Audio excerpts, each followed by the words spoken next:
Recebam agora no palco da Rio Nature and Climate Week, substituindo o secretário de Cultura do Rio de Janeiro, a moderadora Vanessa Leme, chefe de gabinete da Secretaria de Cultura do Rio de Janeiro, a fundadora, produtora cultural e estrategista de impacto Isabela Noero, a atriz e ativista socioambiental Giovana Nader e a apresentadora, empresária e escritora Isabela Nogueira, para o nosso Fireside Chat Arte como Território de Transformação.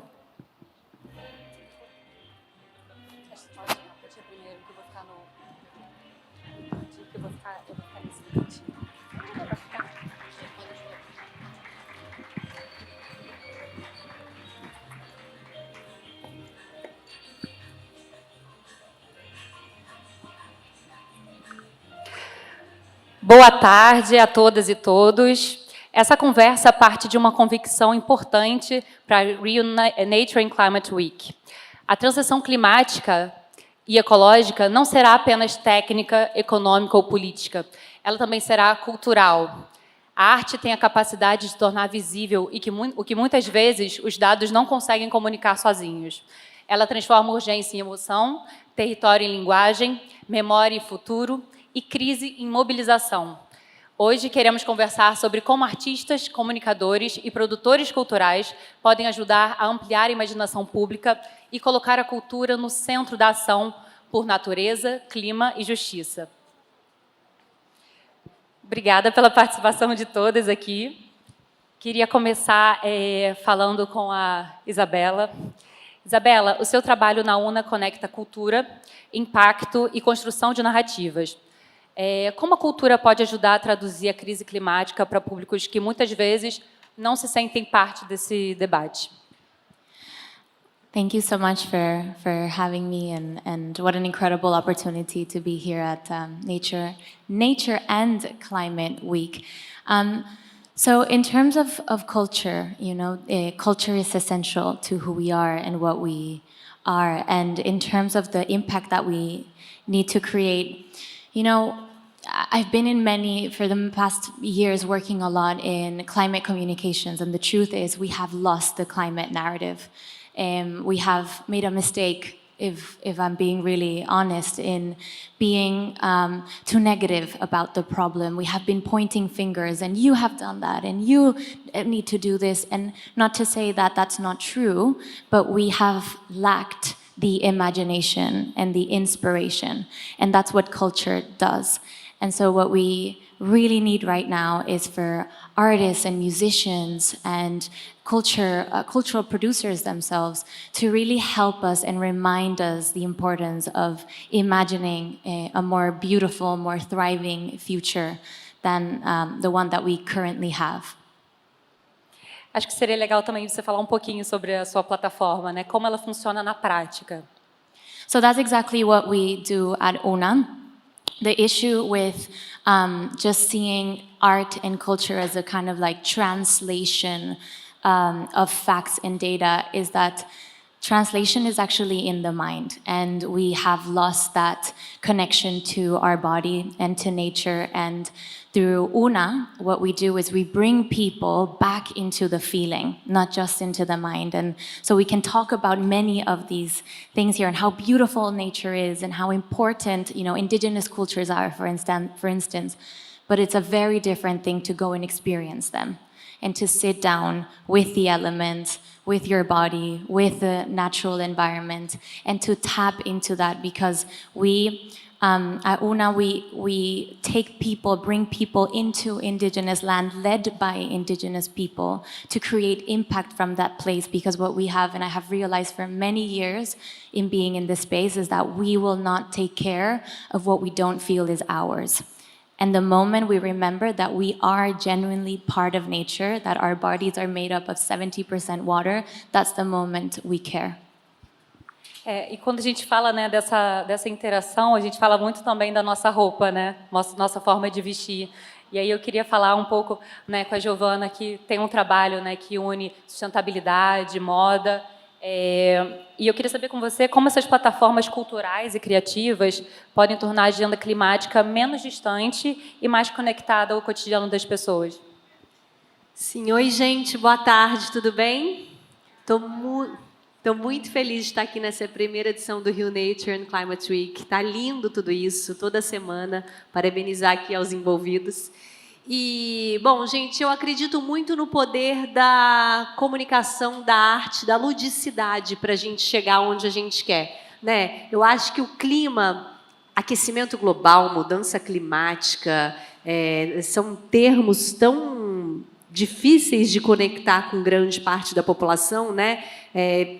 Primeiro porque eu acho que a gente tem aqui no Brasil problemas muito urgentes também, como não só o clima, né? A gente vive outros problemas sociais e culturais, democráticos, que são tão urgentes como. E eu acho que quando a gente transforma o clima numa linguagem mais lúdica, a gente consegue atravessar mais pessoas. Então, quando, lá em 2013, eu criei o Projeto Gaveta, e foi assim que a minha vida começou nesse universo. Eu jamais imaginei trabalhar com sustentabilidade, com clima, mas em 2013 eu tive a ideia de trocar roupa. Eu morava em São Paulo na época, eu falei, gente, tem muita roupa, todo mundo tem muita roupa parada no armário, vamos trocar roupa entre a gente. E aí eu montei um evento de troca no MIS, lá em São Paulo, era um evento grande, já na primeira edição, teve mais de 8.000 peças de roupa trocada, sem dinheiro envolvido, e ali eu entendi que eu estava fazendo moda sustentável, que eu estava fazendo consumo colaborativo, eram termos que ainda nem existiam, né? Moda sustentável tinha acabado de começar a se falar nesse termo. Só que através da troca de roupa, eu vi pessoas sorrindo de orelha a orelha, porque estavam renovando o armário sem gastar nenhum dinheiro, sem colocar a mão no bolso. Elas estavam vivendo na pele uma economia criativa, uma nova maneira de se consumir moda. E eu acho que a gente consegue, tirando um preconceito da roupa usada e impactando muitas pessoas sem ser no didatismo, né, da linguagem, dos números, dos dados. Então, eu acredito que a comunicação, a cultura, a arte são ferramentas muito poderosas para a gente chegar a mais pessoas. Obrigada, Giovana. E falando ainda na moda, a gente vê muito, né, na influência digital, as pessoas muitas vezes, né, falando sobre a moda circular e tudo mais, comprar roupa em bazar e tudo mais, mas, ao mesmo tempo, é um meio que estimula a compra, né? Sempre uma novidade, sempre uma tendência para acompanhar. Como é que você acha que dá para equilibrar isso, de você fazer parte daquela tendência e estar ali, né, renovando o seu guarda-roupa, mas, ao mesmo tempo, ter uma consciência, né, com a questão da sustentabilidade? É possível para você essa dosagem? A moda sustentável, ela vem de um universo e de artistas extremamente criativos, né? Porque eu nem sabia que você ia fazer essa pergunta. E, coincidentemente, eu estou com essa blusa hoje, que ela era forro de mesa antiga da década de 70. E teve uma estilista, teve uma designer que olhou aquele forro de mesa que ninguém usava mais, entendeu que aquilo podia ser uma peça de roupa única. E assim são os brechós, assim é o upcycling. Então, quando a gente olha a moda dessa maneira mais imaginativa, a gente está apoiando uma indústria de pessoas muito criativas, né, que estão ali, porque é muito mais fácil você fazer roupa a partir de um tecido que você pensa naquele rolo de tecido. O difícil, eu acho, que é pegar uma peça que já existe e transformar em uma nova, ou você entrar num brechó e ter esse outro olhar. Então, eu acho assim, extremamente possível você estar dentro das tendências, dentro da moda. Eu digo aqui que eu nunca vou falar para ninguém comprar roupa, porque eu acho que roupa também... Não comprar roupa, porque eu acho que roupa é uma maneira da gente se expressar, né? Da gente mostrar a nossa personalidade, a nossa autenticidade. Mas eu acho que existem maneiras e maneiras de se apoiar essa indústria. E quando a gente fala de moda, o meu primeiro despertar veio pela moda há 15 anos atrás, porque moda, apesar de muita gente achar que não faz parte da moda, a moda faz parte de todo mundo, porque ninguém anda pelado por aí, né? A gente tem um código de todo mundo usar roupa. Então, quando a gente acorda, a gente escolhe uma roupa para usar dentro do nosso guarda-roupa, a gente está dentro de uma cultura. E eu acho que a moda é um universo criativo, alegre, né? Enfim, que conecta. Você, dentro da moda, você fala de descarte, você fala de resíduo, você fala de poluição de água, você fala de trabalho análogo à escravidão. Você consegue conectar todos os assuntos que permeiam a sustentabilidade falando de moda. Então, eu acredito muito nessa ferramenta, nesse universo, nesse nicho, para a gente acessar os assuntos que a gente quer falar. Obrigada. Isabelle, a sua presença pública conecta a cultura popular, identidade amazônica e comunicação com grandes audiências.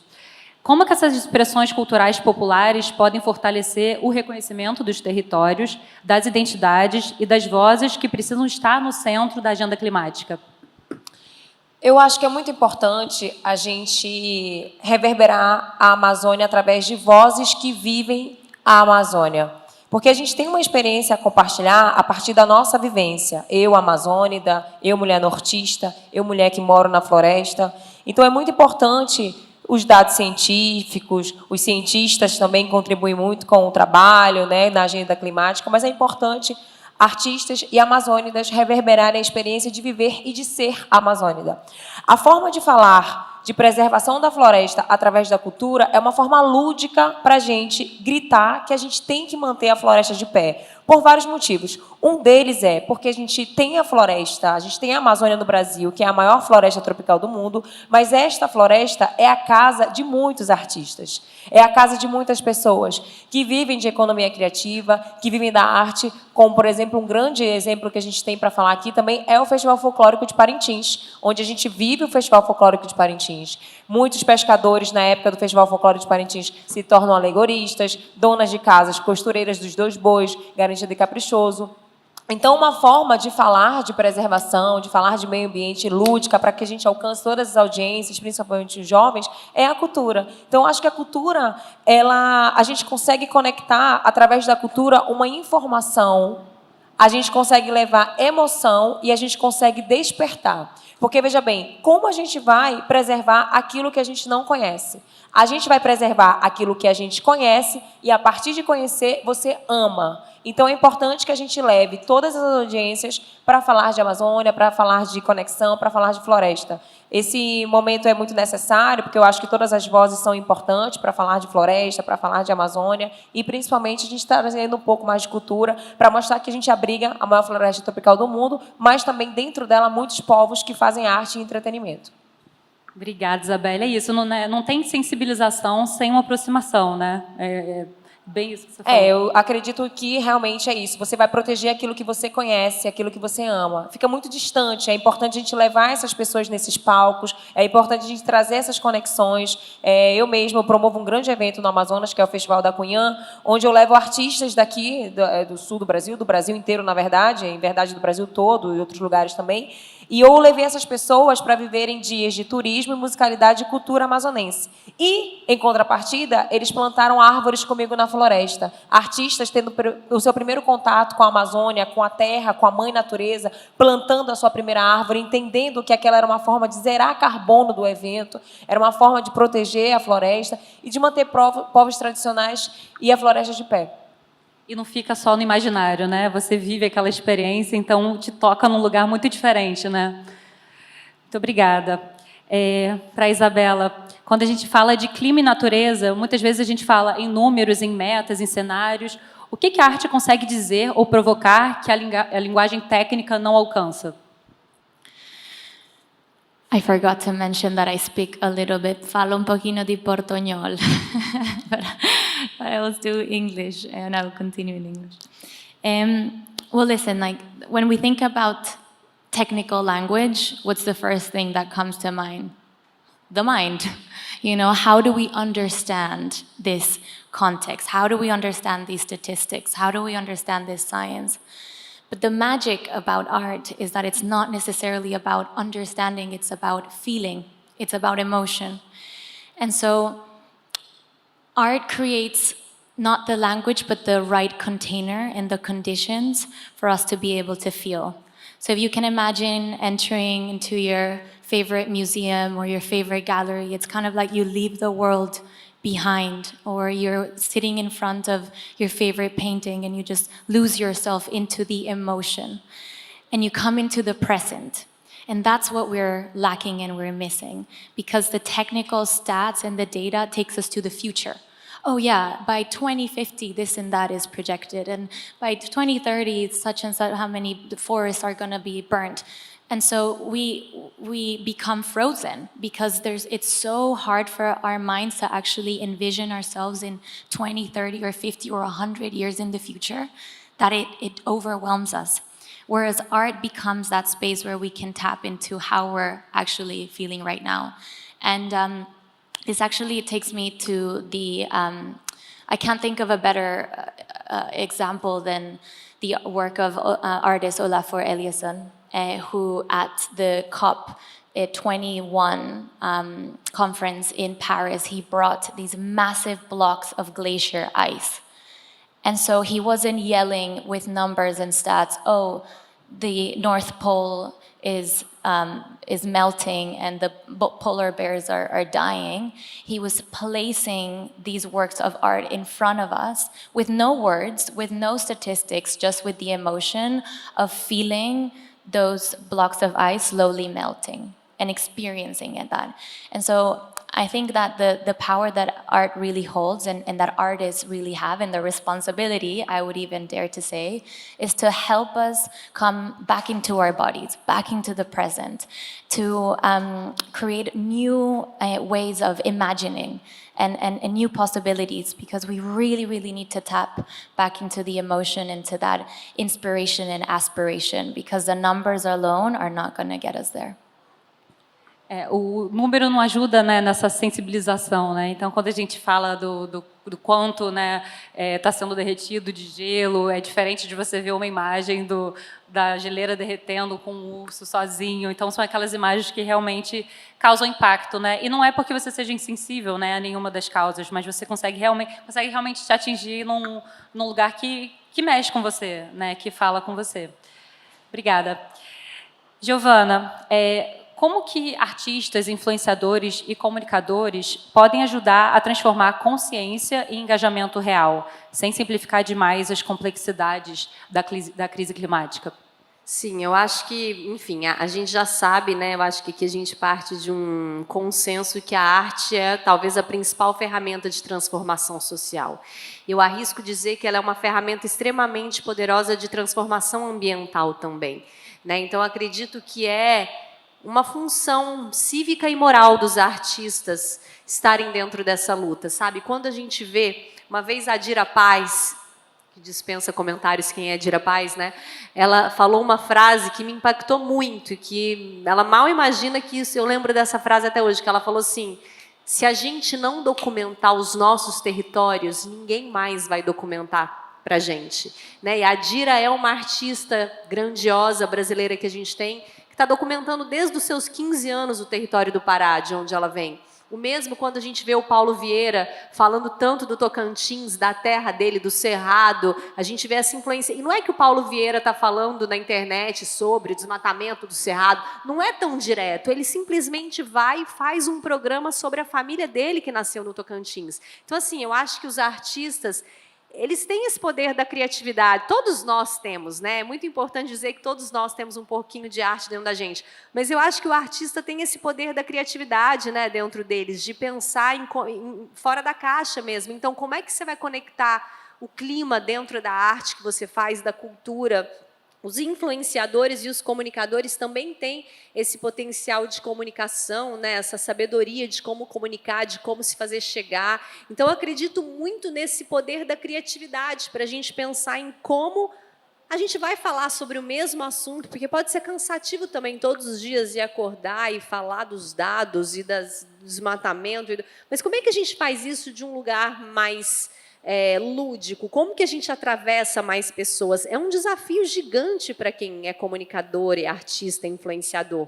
Mas eu acho que é isso que faz a diferença também. Eu acho que é isso que diferencia quem de fato está fazendo a diferença dentro desse universo da internet e quem não.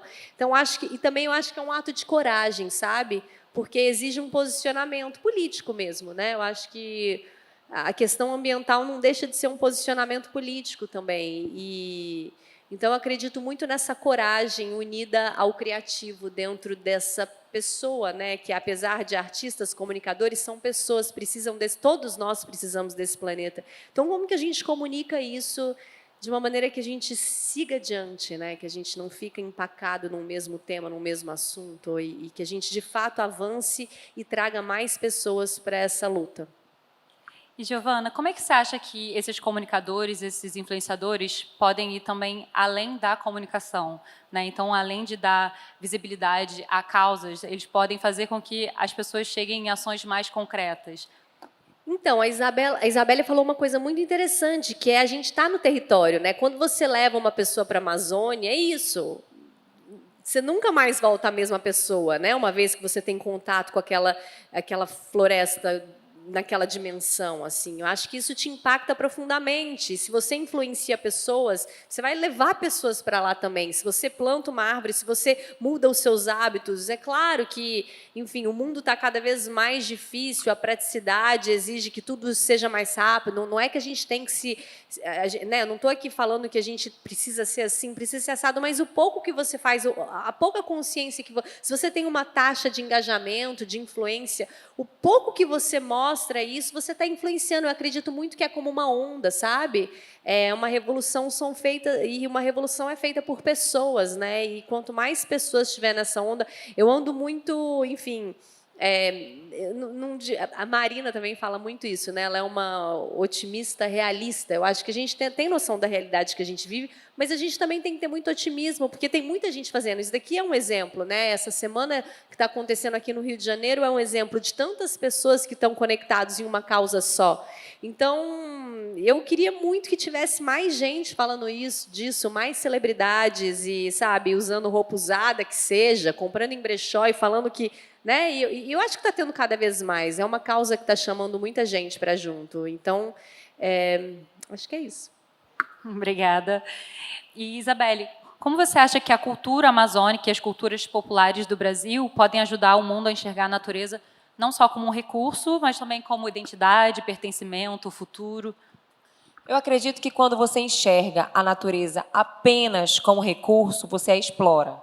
Quando você enxerga a natureza como pertencimento, você a protege. Então, é necessário que a gente possa se sentir parte da Mãe Natureza e tomar posse do que, de fato, é nosso. A Mãe Natureza, a Amazônia, ela é um bem para todos desse planeta. Então, é necessário que a gente encontre todas as formas de comunicar isso a todos os povos, seja de forma científica, seja de forma lúdica, através da arte e da cultura. Então, toda forma de compartilhar essa informação é necessária com todas as audiências, os mais jovens, os mais idosos, as pessoas do nosso país, as pessoas de outros países. Então, é necessário que a gente compartilhe. E eu acredito que a cultura popular ela é uma forma gostosa e lúdica de falar de preservação.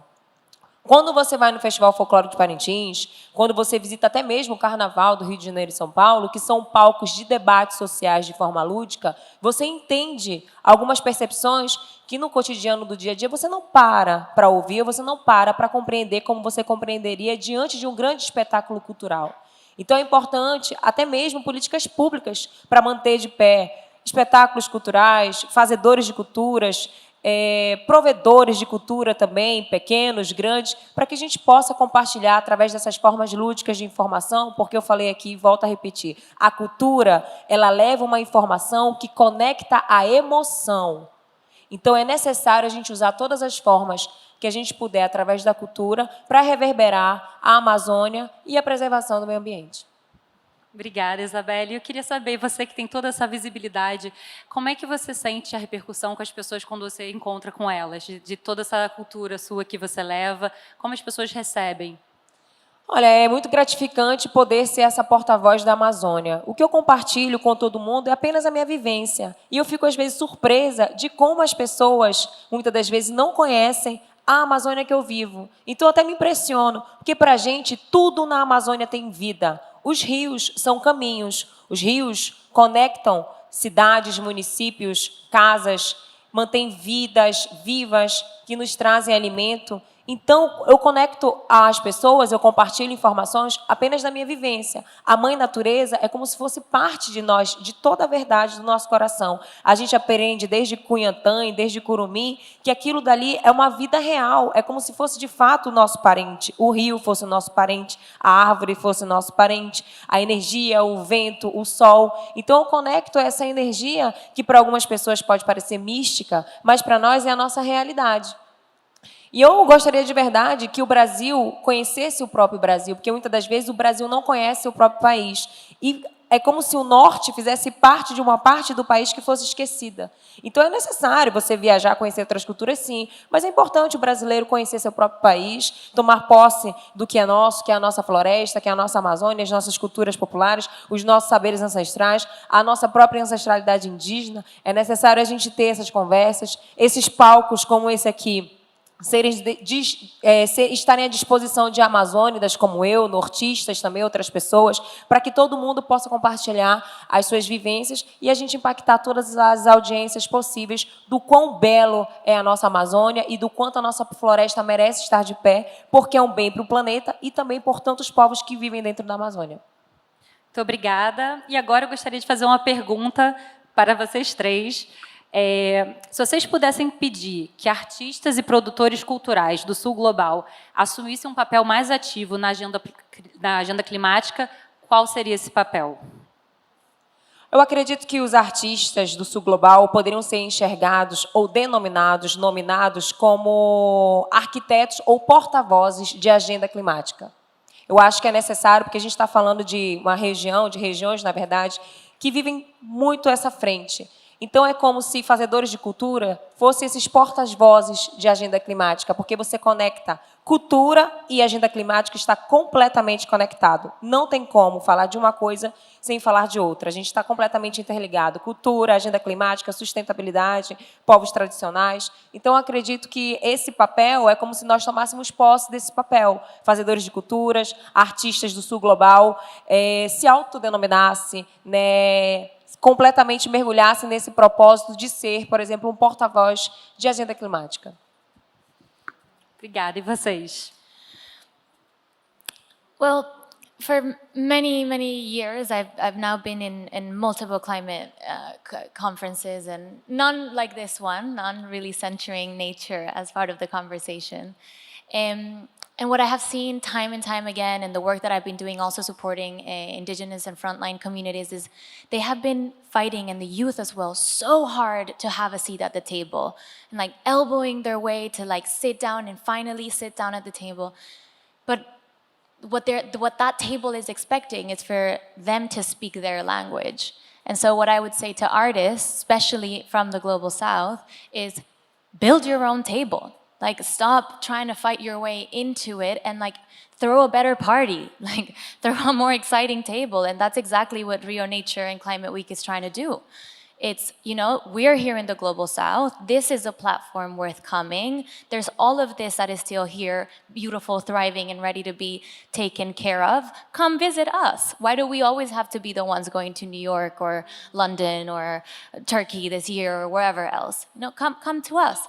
And so I think that's the one kind of like invitation that I would bring to Global South people as a Colombian. I'm like, why do we have to wait for the Roman Empire to tell us that, you know, we're worthwhile when we've been here for much, much longer before that? And we have been anyway thriving in our communities. And so also something that you were sharing just before, I think artists have also the role of two things, like holding the grief of what is being lost, and also opening space for the beauty and the celebration for what is still here to be protected. And in that process, create that bridge of the ancestral. We can't forget and we can't lose what has been holding and which is now so like threatened as well, and for like from an extinction point of view. But also let's bring that into the solutions and the new systems and the new knowledge systems that we're building for the future. Bom, vou complementar só, porque as duas acho que falaram coisas tão importantes, e complementando, acredito que eu acho que o artista ele tem um dever, primeiro de traduzir essa linguagem tão difícil, né, e tão numérica de dados para uma linguagem lúdica, sexy, sei lá o que seja. Então, ele tem essa capacidade de traduzir para muito mais gente, para falar de aquecimento global numa outra linguagem muito mais próxima. É um dever. Assim como eu acho que é um dever também conhecer o seu próprio território, né? Eu acho que a gente, é isso, como vocês falaram, a cultura não é só a arte, né? A cultura não é só você falar num evento cultural, mas é você, de fato, conhecer. Teve uma liderança indígena que falou para mim, eu nunca esqueço as entrevistas que eu faço, é tipo uma faculdade para mim. A Oerreria, ela falou para mim, falou assim, o brasileiro conhece o kiwi, mas não conhece a mangaba. Realmente, a gente conhece muito pouco da nossa cultura, né, dos povos originários. Então, acho que todo artista tem o dever cívico de conhecer a cultura dos povos originários, seja do seu território, é isso. Eu sou do Cerrado, eu nasci no interior de Minas Gerais, onde é um cerrado, um bioma maravilhoso, mas que está sendo extremamente destruído pelo avanço do agronegócio. E o quanto eu puder conhecer de cerrado, que seja Vale do Jequitinhonha, Serra da Canastra, Chapada dos Veadeiros, é um dever meu fazer essas viagens, porque é isso. Por que a gente escolhe para a Europa e não para o nosso país, né? Então, acho que a gente... E falando muito de Sul global, e mais especificamente de América do Sul, eu acho que a gente está passando um período muito importante do nosso território aqui, Sul-América, né? Latino-americano, com toda essa evidência, desde Bad Bunny até Shakira e todos esses países, e a Amazônia em si, né? Essa COP30 aqui, tudo que vem acontecendo, eu acho que a gente tem um dever cívico de divulgar esse lugar para o nosso público, para o mundo, e habitar esses lugares, se sentir parte, se sentir pertencido a esses lugares, porque esses lugares também é nosso, né? A Amazônia é de todos nós, né? Enfim, todos nós podemos estar ali e usufruindo daquele lugar da melhor maneira possível. Então, eu acho que é um dever essa tradução do artista de sair da sua zona de conforto e se engajar socialmente, politicamente com esses territórios. Muito obrigada. Agradecer aqui as participantes, a Giovana, Isabela, Isabelle. A arte não é um complemento da ação climática, ela é uma das formas mais potentes de mover imaginários, criar identificação e transformar urgência e vontade coletiva. Então, que cada vez mais a gente use a arte e a cultura para sensibilizar as pessoas e para aproximar toda essa causa das questões climáticas, de sustentabilidade para as pessoas. Muito obrigada. Obrigada pela participação, gente.